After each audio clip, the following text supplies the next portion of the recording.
Good evening, I'm Mike. And I'm Steve. And tonight we will continue reading Magic Treehouse number 1, Dinosaurs Before Dark, by the greatest author in the history of mankind, Mary Pope Osborne!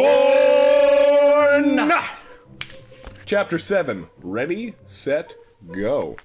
It's the name. That's not even just me counting down to us starting to read. That's literally actually what it's called. The name of the chapter, Ready, Set, Go.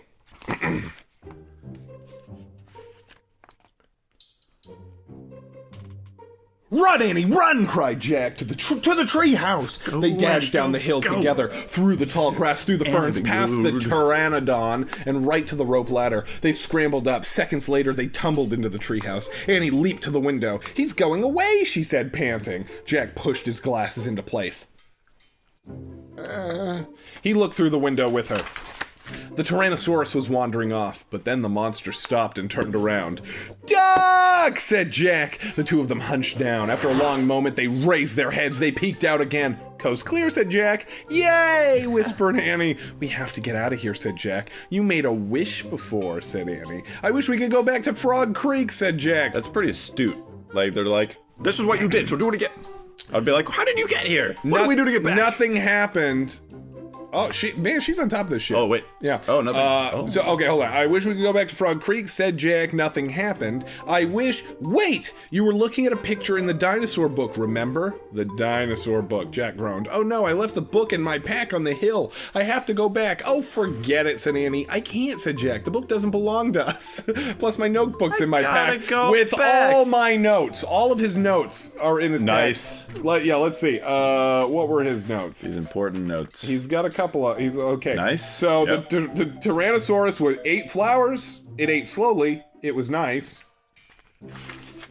Mouth like scissors for the flying. Small brain, fuzzy skin. You can remember those? So... Those were not extensive field notes, Jack. Trust us, we worked for the Smithsonian.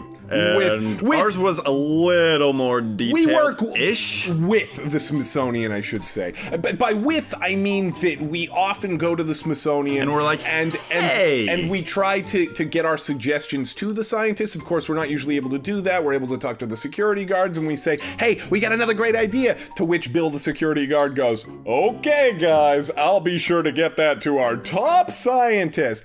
Thank you." And then we leave. But we're sure one of these days, one of those little placards is going to have our name at the bottom of it saying, "Thank you, Mike and Steve. Thank you for your contribution to science." "Oh, forget it," said Annie. "I can't, my notes."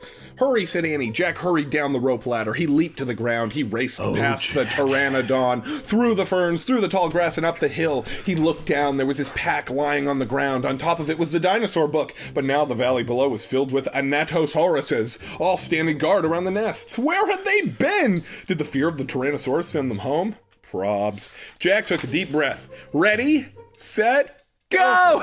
Oh, I just want to remind all of you at home. All around. Came full circle, you see.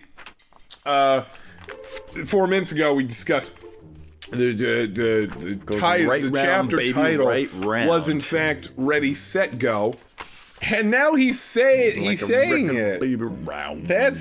That's very clever, Osborne. Very clever. Jurassic clever girl. See if I said that organically instead of going, wait, I have a Jurassic Park joke because in dinosaurs. It might have been like slightly amusing, and instead now it's just embarrassing. He charged down the hill. He leaped to his backpack. He scooped it up. He grabbed the dinosaur book. A terrible tuba sound. Another. Aren't all tuba sounds terrible, Steve? Now there's some tubist out there who's probably the girlfriend of the paleontologist that I insulted in the prior episode. Hey! The tuba is the music that most stirs the soul. It's been scientifically proven. You'd know that if you were an actual fucking scientist like my significant other over here. All the Anatosauruses were bellowing at him. Jack took off. He raced up the hilltop. He started down the hill. He stopped. The Tyrannosaurus Rex was back, and he was standing between Jack and the treehouse. He's gonna punch a T-Rex in the face. They stole this. They stole this in Jurassic Park 2. They were stole up in the treehouse thing. Yeah. The Tyrannosaurus comes. Yeah. All we need is another Tyrannosaurus to come and rip the helpful guy in half. Try to push Julianne Moore off a cliff in a. Jack's the only one here. So No, somebody else had been there. They picked up the medallion. M for M is for here. Miss Julianne Moore. M for Moore. But she's gone because the T-Rexes pushed her off a cliff in Winnebago. That's it. We'll do another chapter. We're continuing on. We are continuing on tonight. It's not time for bed. It tricked me, though, because there was a picture. Normally And you then think, it's like, there's a picture and there's more to come. A last page, and then, no. Chapter 8. I mean, it was a cliffhanger. We were all very concerned about Julianne Moore. Will Jack be able to save her in time? Find out right now. I wouldn't be able to sleep otherwise. Now we'll find out. Go, now. This is Chapter 8, A Giant Shadow, so we'll see if Jack then goes, Annie, a giant... Fuck, go! Jack! Jack jumped behind the magnolia tree. His heart was beating so fast he could hardly think. He peeked out at the giant monster. The horrible-looking creature was opening and closing his huge jaws. His teeth were as big as steak knives. Don't panic. Think. Jack peered down at the valley. See, his teeth were as big as steak knives. My steak knives aren't...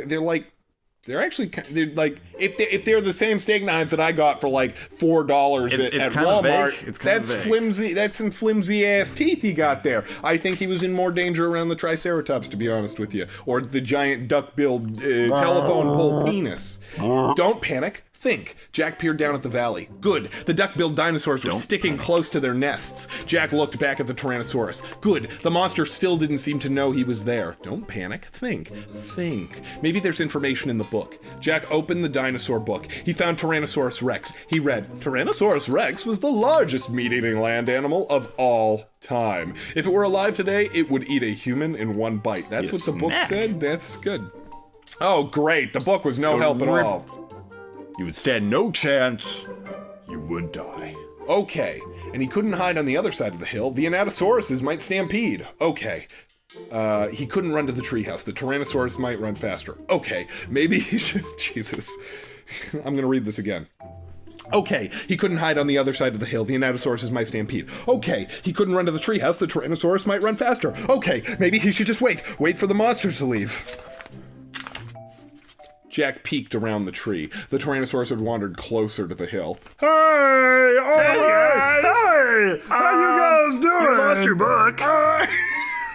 It's right over there. Oh, hey! I can't pick it up because my arms are so small. I tried to pick it up for you earlier, but I couldn't find it. What you reading there? Oh, yeah. Wow. Oh, that's very interesting. I did not know that.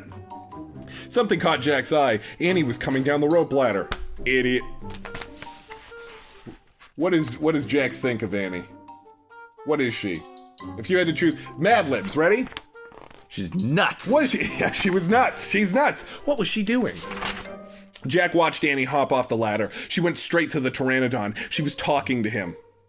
Crazy Annie. She was flapping her arms. She pointed at Jack, at the sky, at the treehouse. She was nuts! Go back up the tree, Jack whispered. Go! Suddenly Jack heard a roar. The Tyrannosaurus Rex was looking in his direction. Jack hit the ground. The Tyrannosaurus Rex was coming towards the hill. Jack felt the ground shaking. Should he run? Crawl back into the dinosaur valley? Climb the magnolia tree? Just then, a giant shadow covered Jack. He looked up. Hey! Hey, guys! Oh, hey, there you are! The Pteranodon was gliding overhead. The giant creature sailed down towards the top of the hill. He was coming straight for Jack. Ooh. And that's all we have time for tonight, Steve. We've got two chapters in tonight. That's so much excitement. We'll find out what happens next in the Magic Treehouse #1, Dinosaurs Before Dawn, by the greatest author in the history of mankind, Mary Pope Osborne, tomorrow night. Tune on in, unless it's Friday, then Monday. Not sure what nights this is. I have to wait so long. I don't know how long. It all depends on where this falls in the week. But I said tomorrow, and then somebody might be next time. The tuba girl and her significant other, the paleontologist, is sitting there going, "You lying sack of shit." They hated me. They hate me, Steve. They hate me, and all I ever wanted to do was just be their friend. I don't really hate you. You don't. I don't really. I appreciate that. He doesn't hate me. You can get... I'm an acquired taste. See you guys tomorrow or Monday or. Good night, Steve. Good night, Mike.